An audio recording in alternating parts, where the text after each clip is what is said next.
Bien, bah, je vais commencer le webinaire. Déjà, je vous remercie infiniment de vous joindre à moi pour qu'on puisse couvrir ce sujet.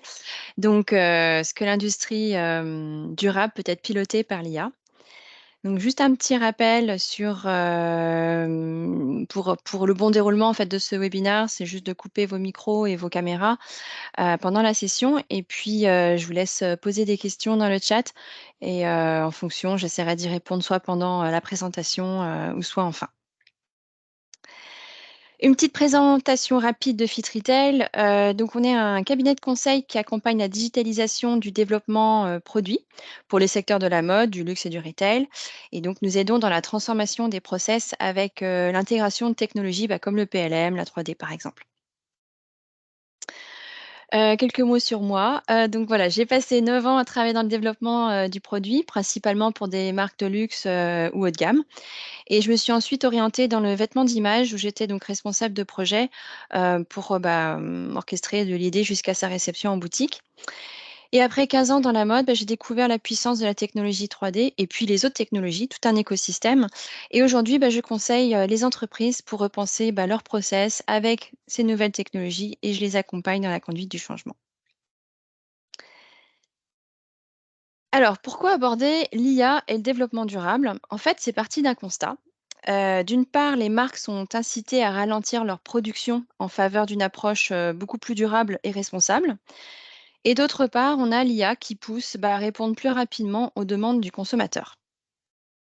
Le développement durable et l'intelligence artificielle sont pour moi deux facteurs qui détermineront l'avenir de l'industrie de la mode.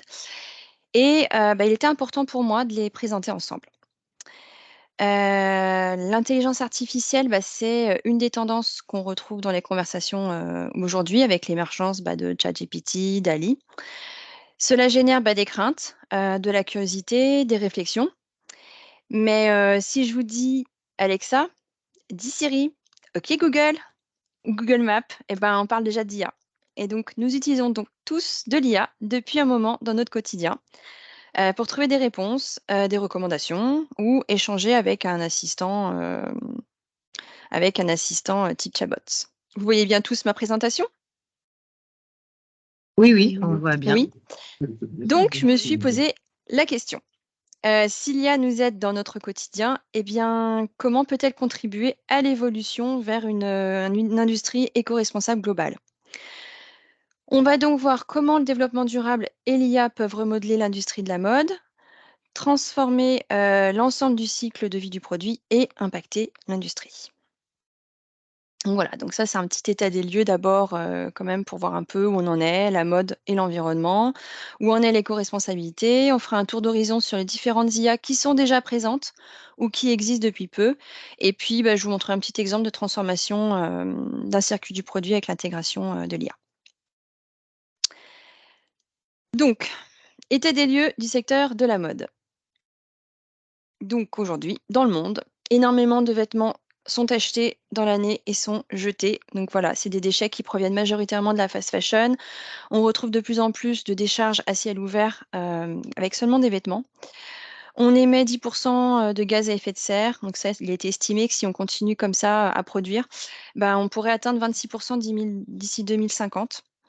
Le secteur contribue à hauteur de 20% dans la pollution de l'eau via les teintures et les finitions des matières premières.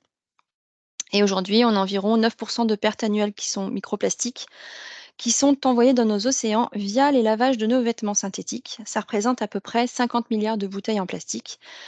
À savoir que ces microplastiques se retrouvent dans notre chaîne alimentaire. Donc c'est pas cool. En ce qui concerne l'Union européenne, l'industrie du vêtement représente 147 milliards d'euros et emploie 1,9 million d'Européens. On a une répartition de 70% de femmes avec 30% d'hommes. La plus grosse partie, c'est le textile qui est porté par le textile médical, les matières utilisées dans l'automobile et le textile intelligent. En deuxième, on a le vêtement qui inclut le chêne et trame, la maille, le tricot, le sous-vêtement et l'uniforme. Un petit tour d'horizon sur l'avancée des lois et l'investissement des gouvernements. Depuis 2018, on le sait tous, les pays européens sont obligés de collecter les textiles séparément. Vous le savez déjà, depuis le 1er janvier 2022, on a la loi anti-déchets pour l'économie circulaire qui est entrée en vigueur en France et qui est doucement reprise par d'autres pays européens. Ce qui signifie qu'il n'est plus possible de détruire les invendus et qu'il faut revaloriser les stocks restants via le don, la réutilisation, le recyclage. Et donc, le 1er juin 2023, on a les membres du Parlement européen qui ont présenté des propositions de mesures encore plus strictes pour mettre fin à la production et à la consommation excessive de textiles et pousser donc encore plus à suivre les recommandations RSE qui, entre autres, demandent le respect des droits de l'homme et de l'environnement tout au long de la chaîne, jusqu'à l'étape du produit qui devient déchet. Donc cette proposition est aussi dans le but de s'assurer que le consommateur doit suffisamment être informé pour choisir son vêtement durable via l'information, comme par exemple des labels type GOTS, Blue Sign, Ecotex et bien d'autres. Mais en tout cas, ça fait partie de ces exemples de communication. Et à savoir aussi que l'Union européenne pousse fermement vers un modèle de production textile plus durable, où l'homme et la planète sont plus importants que les profits de l'industrie textile, comme ont pu mentionner quelques politiciens. Donc on constate aujourd'hui que le développement durable est devenu un véritable enjeu politique. Et ça, c'est important. Au niveau du consommateur, le développement durable est devenu aussi une priorité pour eux. Il y a une très grande majorité qui ont changé leurs habitudes depuis 2018 parce qu'ils pensent d'abord au bien-être de la planète et aux futures générations. Les consommateurs sont aussi beaucoup plus avertis concernant le greenwashing et ils ont vraiment besoin de preuves dans l'engagement des marques en faveur du développement durable et transparence. Et ils sont également convaincus que le gouvernement a un rôle à jouer. Ce qui est surprenant, c'est que la génération Z, donc européenne, qui a entre 15 et 28 ans aujourd'hui, se montre aussi beaucoup plus sensible au développement durable. Et bien qu'ils soient informés, ce sont malheureusement les principaux acheteurs des marques ultra fast fashion. Cette génération qui est aussi ultra connectée sont ciblés par ces marques de manière très agressive sur les réseaux sociaux. Donc on a encore beaucoup de messages à transmettre pour aider à renverser la tendance. Pour placer donc toutes ces slides d'avant dans le contexte, voici un résumé du cycle d'un produit en partant de la production de la fibre, en passant par toutes les étapes de sa création, de sa conception, de son utilisation jusqu'à sa fin de vie. C'est l'addition en fait de toutes ces phases qui fait que la mode arrive deuxième, troisième en fonction des années sur le podium des pollueurs d'aujourd'hui. Cette année, on est juste derrière l'agriculture et l'industrie pétrolière. Toute la chaîne est challengée pour réduire les ressources en entrée et les émissions en sortie. Et aujourd'hui, on a de plus en plus d'entreprises qui s'engagent dans une démarche RSE parce qu'on a, on a quand même un cahier des charges bien établi. Donc, on est en cours. Donc, comment l'IA peut révolutionner l'industrie de la mode? Donc là, je vais vous présenter des solutions nouvelles et moins nouvelles, parce qu'il y a quand même pas mal de choses déjà qui sont sur le marché, et essayer un peu de visualiser au mieux comment l'IA peut être intéressante dans les différentes étapes du circuit du produit. Donc tout d'abord, au niveau de la création, l'IA peut être un outil pertinent en termes de réflexion stylistique. Donc on a des éditeurs qui se reposent principalement sur l'IA pour travailler, par exemple, sur la génération d'imprimés. Donc l'IA va demander de rentrer des informations visuelles, des descriptions très précises pour générer des imprimés qui seront libres de droit et donc exploitables pour la prochaine collection. On a aussi des agences de tendance digitales qui utilisent l'IA pour l'analyse des données visuelles sur Internet et qui permettent de donner un pronostic en temps réel sur les tendances émergentes. Certaines de ces plateformes sont aussi capables de générer des formes ou des images en lien avec les silhouettes à venir pour apporter du contenu pour les mood boards, par exemple. Donc l'IA peut donc à cette étape se révéler intéressante et être perçue comme un outil d'analyse des tendances et d'inspiration pour la partie créative. Au niveau donc développement produit, on voit émerger doucement et discrètement des solutions qui permettent de générer des patrons. Donc l'IA qui se base sur du patronage et qui pour le moment, on va dire est plus dédiée pour les petites entreprises. Mais je trouve que par rapport à cette idée-là, ça pourrait être exploité à plus grande échelle en croisant les données existantes et aider le modéliste dans l'harmonisation du taillant, par exemple.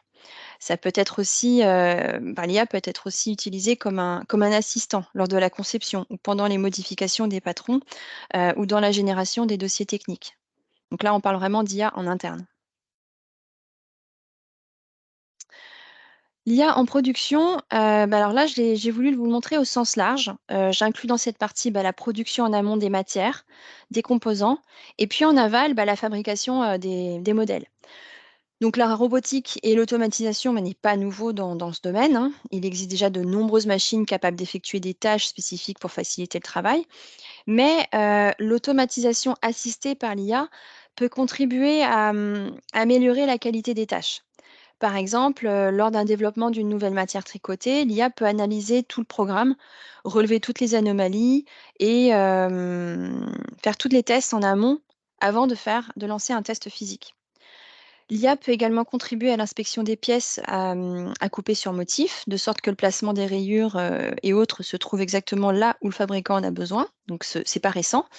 C'est vrai que tout le monde n'est pas forcément au courant de cette utilisation.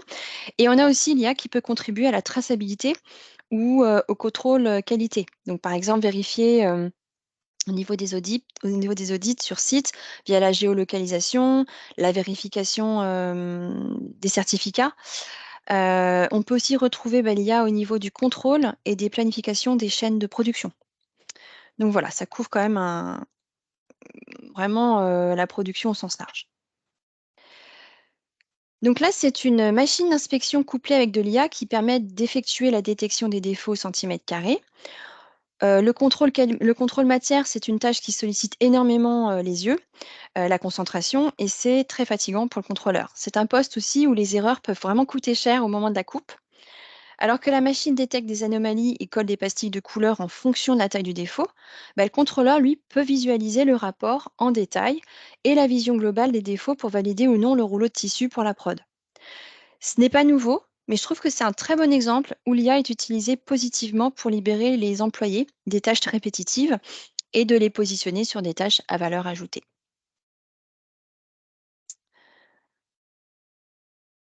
Voilà.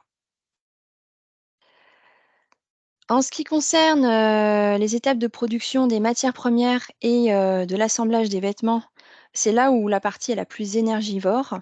Et le gestion des eaux, de l'énergie, leur recyclabilité, pardon.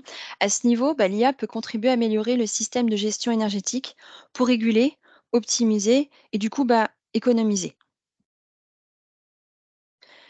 Au niveau marketing, l'IA existe depuis un certain temps dans le domaine du marketing parce que elle est utilisée pour améliorer le ciblage client, automatiser la segmentation des consommateurs ou même pour rédiger du contenu. Ce qui est nouveau avec l'IA dans ce domaine, c'est la possibilité de générer des rendus marketing et des vidéos à partir d'un texte.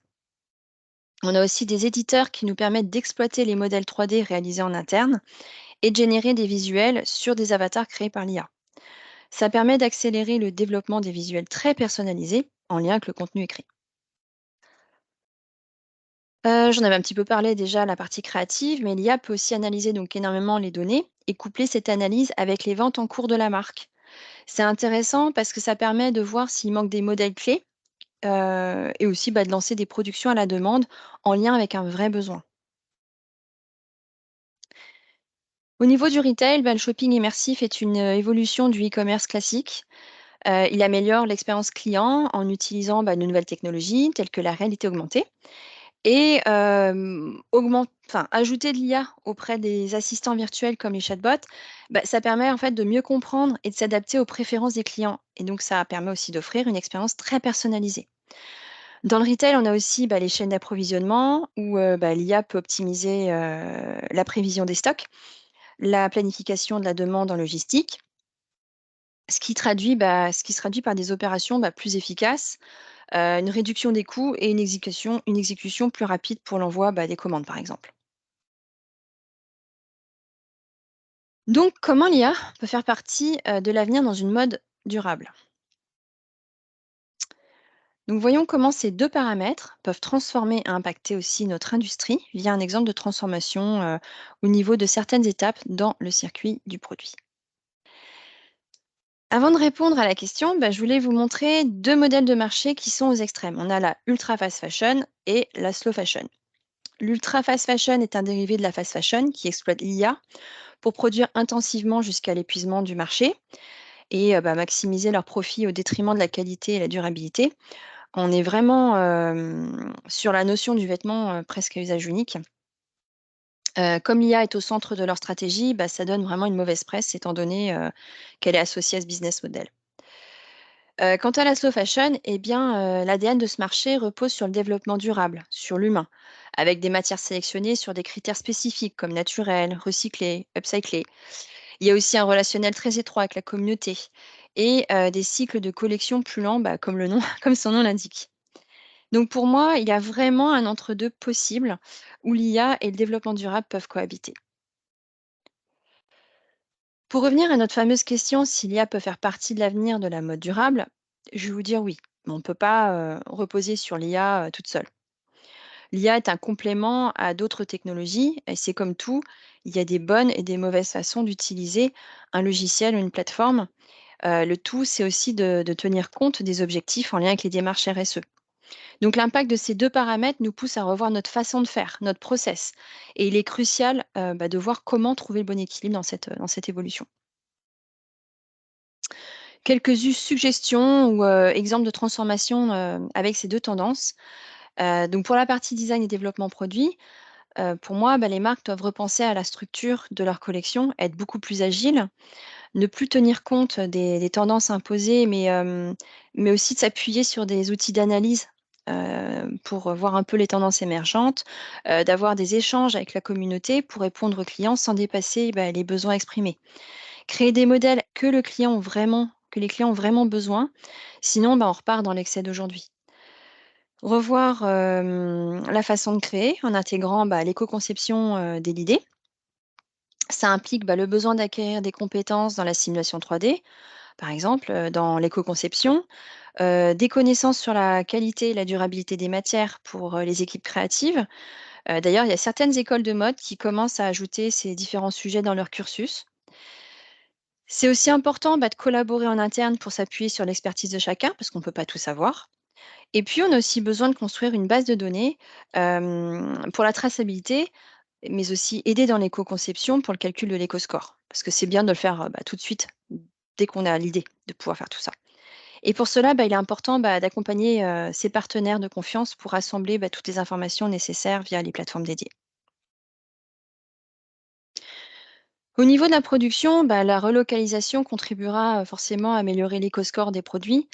Qui dit relocaliser en France ou dans les pays voisins, dit besoin de main-d'œuvre, puisque on a beaucoup de métiers dans la confection qui ne se sont pas renouvelés suite à la délocalisation. Donc, formation oblige. La main-d'œuvre, elle coûte aussi beaucoup plus cher. Donc, les usines, elles vont devoir s'équiper, se digitaliser le plus possible pour être productives et compétitives. Ça veut dire une organisation en ligne pour optimiser la productivité en réduisant en simultané les déchets. La gestion de l'énergie, idéalement verte ou renouvelable, automatiser le plus possible. Comme je vous l'ai montré précédemment, c'est là où l'intelligence artificielle peut être une aide précieuse. Si la localisation n'est pas envisageable, à ce moment-là, accompagner les fournisseurs dans leur transformation, les partenariats peuvent vraiment faire la différence. On a Adidas, par exemple, qui a créé tout un document pour aider les usines à réduire, à réinvestir, ou comment recycler leur énergie. Et lorsqu'ils s'engagent du coup avec la marque, ça veut dire qu'ils signent un papier où ils s'engagent aussi à suivre cette transformation dans leur usine pour qu'elle soit beaucoup plus propre et moins gourmande en énergie. On a aussi les marques qui commencent à produire autrement. On a la personnalisation de masse, on a la précommande et de manière globale, les usines, elles vont devoir s'adapter à être beaucoup plus réactives à ce nouveau mode de production, pour faire face à cette transformation. Voici, là où on pourrait retrouver l'IA pour contribuer à la transformation du circuit de vie d'un vêtement avec une orientation, RSE, ou développement durable. Donc de la production de la fibre, préparation du fil, en passant par les teintures, les finitions, la conception du vêtement, l'assemblage du vêtement et puis au niveau de la distribution. Pour moi, c'est là où, je les placerais.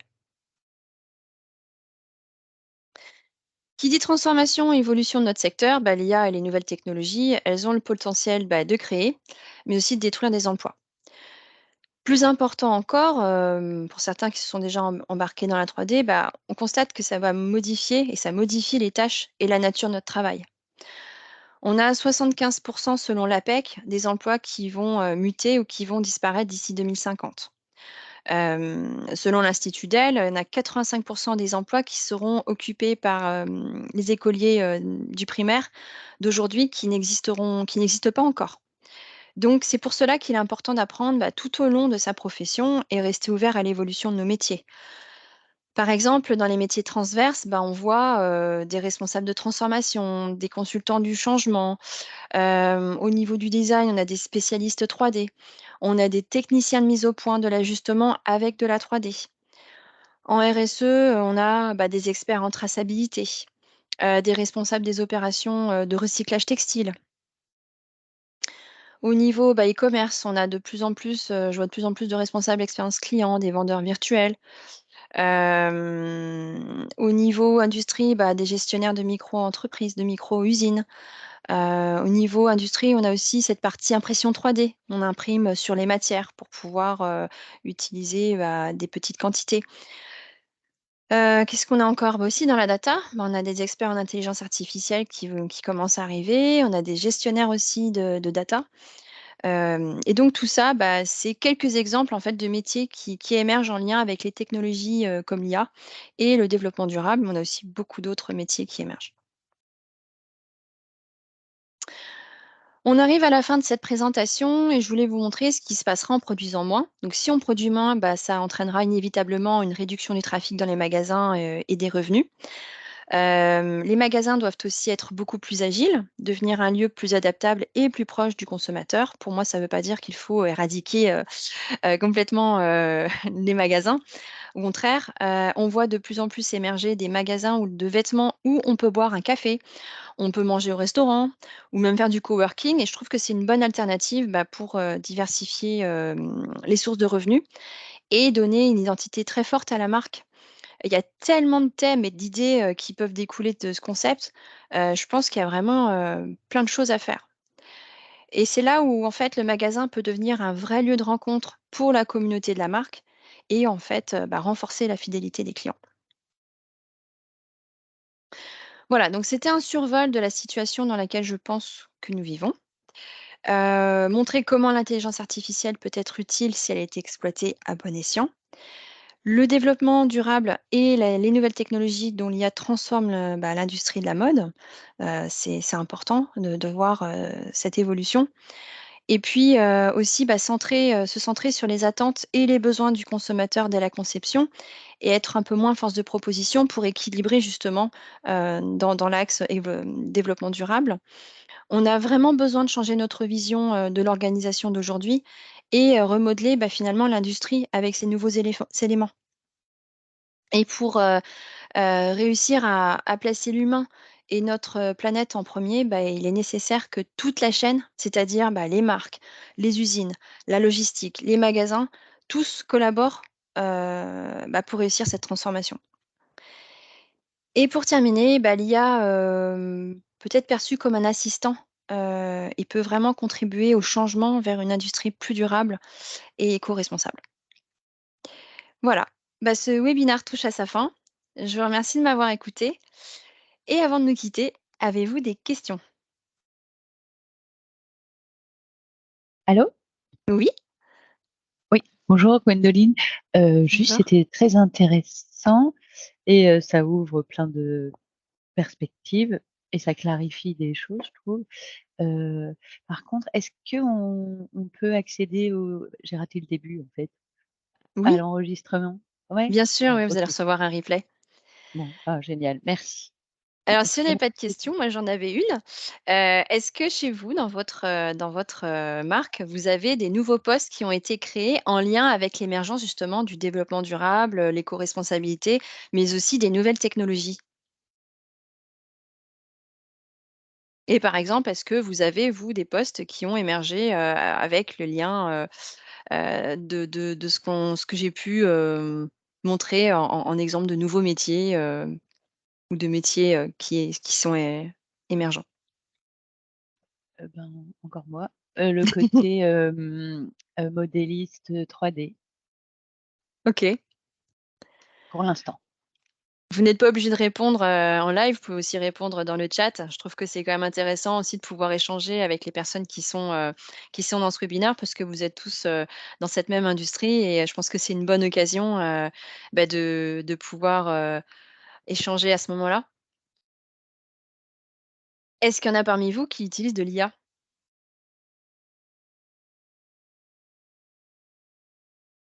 Nolwenn, on a ouvert des postes pour la traçabilité. Bah oui, c'est vraiment le gros sujet en ce moment. Tout le monde est sur est sur est dans les starting blocks à ce niveau-là. Gros coup de pression pour les marques et c'est un job à temps plein. Mmh. Il y a pas d'IA chez vous?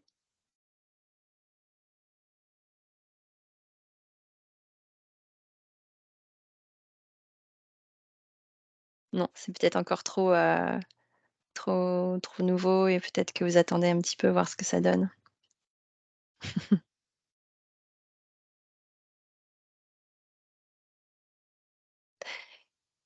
Eh bien, écoutez, je suis pile poil dans les temps. Je voulais pas prendre non plus, je sais que tout le monde a un emploi du temps super chargé. Je voulais vraiment vous partager un peu, ce qu'il en était, et puis la vision aussi de ma vision des choses par rapport au développement durable avec les nouvelles technologies.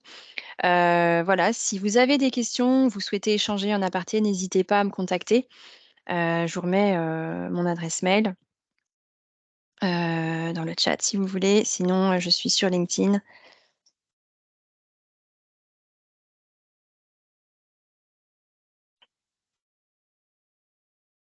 Ouais. Des responsables, ouais, en data, ouais, ça devient hyper important parce que la structure des données, elle devient primordiale par rapport à tous les enjeux qu'on a. Si demain aussi on va intégrer de l'IA, bah, il faut avoir une structure de données. L'IA, ça peut être aussi en interne, c'est-à-dire, générer une IA dans l'organisation. On voit de plus en plus d'organisations qui intègrent cette technologie, pour, optimiser leur process. C'est important que vos données soient bien structurées dans votre PLM, même pour pouvoir rassembler aussi tout en rapport avec la traçabilité. Ça, c'est hyper important. Donc, ouais, c'est cool, tant mieux que chez Promode, vous ayez, des personnes en lien avec, la RFID, la RSE et la data. Eh bien, si vous n'avez pas d'autres questions, je vous propose, d'aller manger. Mais en tout cas, merci beaucoup. Je vous souhaite une très bonne journée et puis, bah, je vous dis, à très bientôt pour d'autres webinaires et n'hésitez pas à me contacter si, vous le souhaitez. Belle Merci, journée, bonne journée. bon appétit à tout le monde. Merci Alexandra, bonne journée. Merci, au revoir. Merci, Au bonne revoir. journée, au revoir. Merci. Merci, Au merci. revoir.